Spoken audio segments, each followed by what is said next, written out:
శ్రావణం mega sale మీ CMR legacy of జ్యువెలరీలో విఏలో 50% వరకు తగ్గింపు. వివరాలకు సంప్రదించండి.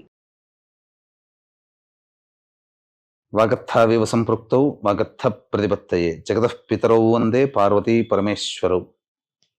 ఆదిత్యాయ చ సోమాయ మంగళాయ బుధాయ చ గురు శుక్ర శనిభ్యశ్చ రాహవే కేతవే నమః. శృంగేరి జగద్గురు పీఠాధిపతులకి, కంచి పీఠాధిపతులకి నమస్కారములు తెలియజేసుకుంటూ కార్యక్రమాన్ని ప్రారంభిద్దాం. వీక్షించేటువంటి ప్రేక్షకులకి ఒక ముఖ్య గమనిక. అనేక మంది తమ యొక్క ప్రశ్నలని కామెంట్స్ రూపంలో తెలియజేశారు. కొంతమంది మెసేజ్ రూపంలో కూడా పంపించడం జరిగింది. అందులో ప్రధానంగా గమనించింది ఏంటంటే, ఎలాగో జన్మించిన నక్షత్రము, ఆ నక్షత్రాన్ని బట్టి ఒక రాశి ఉంటుంది, ఆ రాశి ప్రకారము మేము చూసుకోగలుగుతున్నాం. కానీ మా పెద్దలు వాళ్ళకి డేట్ ఆఫ్ బర్త్ అనేటువంటిది తెలుసు, కానీ అలాగే ఏ సంవత్సరంలో పుట్టారో తెలియదు.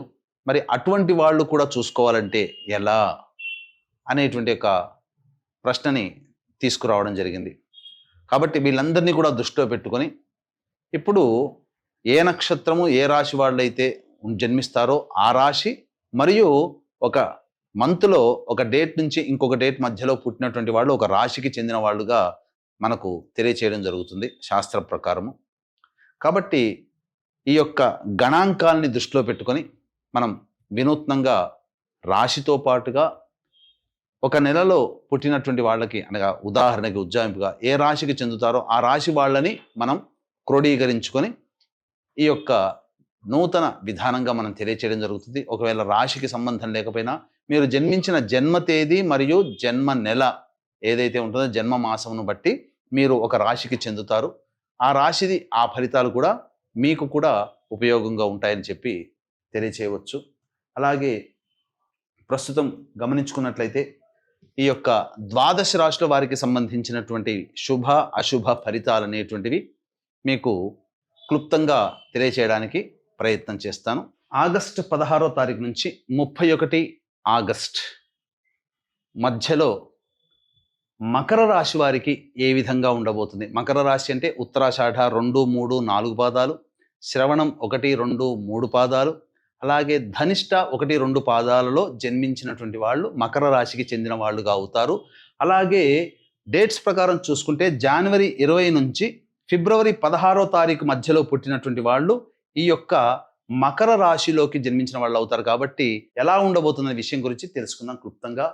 గురుగ్రహ సంచార ప్రభావము ఈ యొక్క మకర రాశి వారికి అనుకూలంగా లేని కారణం చేత ఖర్చులు అధికంగా ఉంటాయి, అందులో ఏమాత్రం సందేహం లేదు. ఇక గమనించుకున్నట్లయితే అన్ని అవకాశాలు వచ్చినట్టే వచ్చి వెనక్కి వెళ్ళిపోతూ ఉంటుంటాయి. శుక్రుని యొక్క సంచారం కూడా లేని కారణం చేత అనవసరమైనటువంటి వివాదాలు స్త్రీలతో కలుగుతాయి. స్త్రీల మూలకంగా డబ్బులు ఖర్చు అవుతాయి.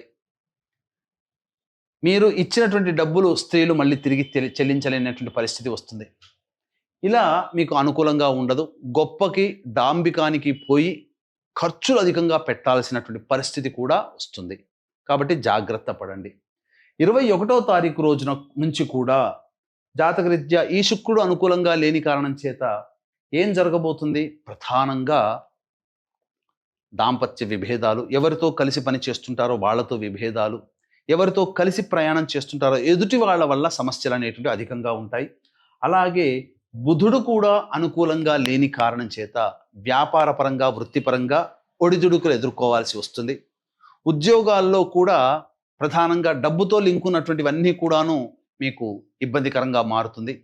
అన్నిటికంటే ప్రధానంగా బద్ధకం పెరుగుతుంది. ఏ పని చేయాలన్నా ఆసక్తి ఉండదు. మరియు స్టాక్స్ మార్కెట్లో అనగా లాభాన్ని ఆశించి చేసేటువంటి ప్రతి పని మీకు అవయోగంగా మారుతుంది. కాబట్టి పెట్టుబడులు పెట్టడానికి ఇది మంచి సమయము కాదు. ఇక రవి సంచారము కేతు సంచారం కూడా అనుకూలంగా లేని కారణం చేత ప్రధానంగా ప్రభుత్వపరమైనటువంటి దండనలు అనగా పన్నులు చెల్లించాల్సినటువంటి పరిస్థితి, చేస్తున్నటువంటి వృత్తి ఉద్యోగాల్లో ఆందోళన, అలాగే స్థిమితత్వం లేకపోవడం ఇలాంటివి జరుగుతాయి. అధికారుల యొక్క ఆగ్రహానికి గురవుతారని చెప్పవచ్చు. కుజుడు కూడా అనుకూలంగా లేని కారణం. ఈ కారణం చేత న్యాయ సంబంధమైనటువంటి విషయాల్లో మీకు అనుకూలంగా తీర్పులా రాలేకపోవడం కానీ, ఆస్తి పంపకాల విషయంలో మీకు అన్యాయం జరగడం కానీ లేకపోతే ఏదైనా కానీ కోర్టు సంబంధమైనటువంటి విషయాల్లో మీకు తీర్పు వాయిదా పడడం కానీ జరుగుతుంది. ఇక రాహువు శని సంచారం కూడా అనుకూలంగా లేకపోవడం, అసలు ఒక రకంగా చెప్పాలి అని అంటే ఈ మకర రాశిలో జన్మించినటువంటి వాళ్ళకి నవగ్రహాల సంచారం కూడా అనుకూలంగా లేదండి. కాబట్టి తప్పకుండా దైవానుగ్రహాన్ని పొంది తీరాల్సిందే, ఇందులో ఏమాత్రం సందేహం లేదు. ఇది చూసినట్లయితే ఏ రాశికి ఇప్పటి వరకు ఏ రాశికి చెప్పినా 1-2 గ్రహాలు అనుకూలం లేకపోయినా మిగతా గ్రహాలు అనుకూలంగా ఉండడం జరుగుతూ ఉంటుంది, లేదా సగం అనుకూలిస్తే సగం గ్రహాలు అనుకూలించకపోవడం. కానీ ఇలా మకర రాశి వారికి ఆగస్టు 16 నుంచి 31 ఆగస్టు వరకు నవగ్రహాల సంచారం కూడా శుభ ఫలితాలను ఇవ్వలేకపోవడం, దైవానుగ్రహం ఖచ్చితంగా ఉండాలి. అయితే ప్రధానంగా చూసుకున్నట్లయితే ఈ రాశిలో జన్మించినటువంటి వాళ్ళకి వివాహ సంబంధమైనటువంటి విషయాలు కావచ్చు, మంచి సమయం కోసం వేచి చూడడం మంచిది. ఉద్యోగస్తులు వేరే సమయం కోసం ఎదురు చూసి మళ్ళీ మారడానికి ప్రయత్నం చేయండి. నిరుద్యోగస్తులకి నిరాశ తప్పదు. సంతానం కోసం ఎదురు చూసేటువంటి వ్యక్తులకి మీరు కాస్త సంయమనం పాటించండి. అన్ని విధాలుగా యోగకాలం అనేటువంటిది భవిష్యత్తు కొన్ని రోజులు ఓపిక పట్టడం, ఒక 2-3 వారాలు. తదనంతరం మళ్ళీ గ్రహాలన్నీ మారుతాయి, మంచి జరిగేటువంటి అవకాశాలు గోచరమవుతున్నాయి. ఏతావాత చెప్పుకొచ్చేదనంటే అతి సాధారణమైనటువంటి ఫలితాలే కలుగుతాయి. కాబట్టి దైవానుగ్రహం తప్పనిసరి అని చెప్పవచ్చు. ఈ రాశిలో జన్మించినటువంటి స్త్రీలు ఎదుటి వాళ్ళని గుడ్డిగా నమ్మి డబ్బులు అప్పుగా ఇవ్వడం ఇట్లాంటివి చేయకండి. కోల్పోయి అనగా మీకు ఇప్పటి వరకు గౌరవం ఇచ్చినటువంటి వాళ్ళే మిమ్మల్ని దూరం పెడతారు. కాబట్టి సంయమనం పాటించండి. సమయం అనుకూలంగా లేనప్పుడు మనం మించకూడదు అనే విషయాన్ని గమనించుకోవాలి. మీ మాట పట్టించుకోకపోయినా జాగ్రత్త పడండి, అంతే తప్ప బయటపడి మీ యొక్క అభిమానాన్ని తగ్గించుకోకండి. అన్ని విధాలుగా మహిళలు పురుషులు అందరూ జాగ్రత్త పడాల్సినటువంటి సమయం ఈ యొక్క మకర రాశిలో జన్మించినటువంటి వారు.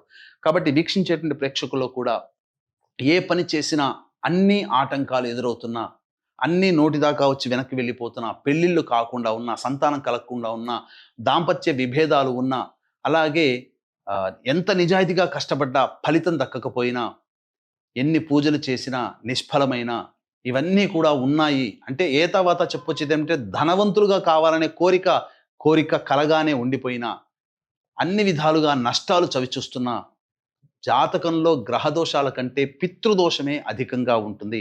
ఇట్టి పితృదోష నివారణకి గత పుష్కర కాలంగా అనగా 12 సంవత్సరాలుగా నిజాయితీగా చేయిస్తూ వస్తున్నాం. ఈ శ్రావణ మాసం అమావాస్య సందర్భంగా చతుర్దశి అమావాస్య ఆశ్లేష నక్షత్రం కలిసినటువంటి పరిపూర్ణమైనటువంటి మహత్యము కలిగినటువంటి రోజున మన పీఠం ఆధ్వర్యంలో పితృదోష నివారణ కార్యక్రమాలు జరపబడుతున్నాయి. 20వ తారీఖు లోపల మీ గోత్రనామాదులు నమోదు చేసుకోవచ్చు. అలాగే 21న బయలుదేరతాం. 22వ తారీఖు రోజున జరిపించుకోవడం జరుగుతుంది. 23వ తారీఖు రోజున మళ్ళీ హైదరాబాద్కి వస్తాం. కాబట్టి అవకాశం ఉన్న వాళ్ళు కార్యక్రమం తదనంతరం కాంటాక్ట్ చేసి పూర్తి వివరాలు తెలుసుకోవచ్చు.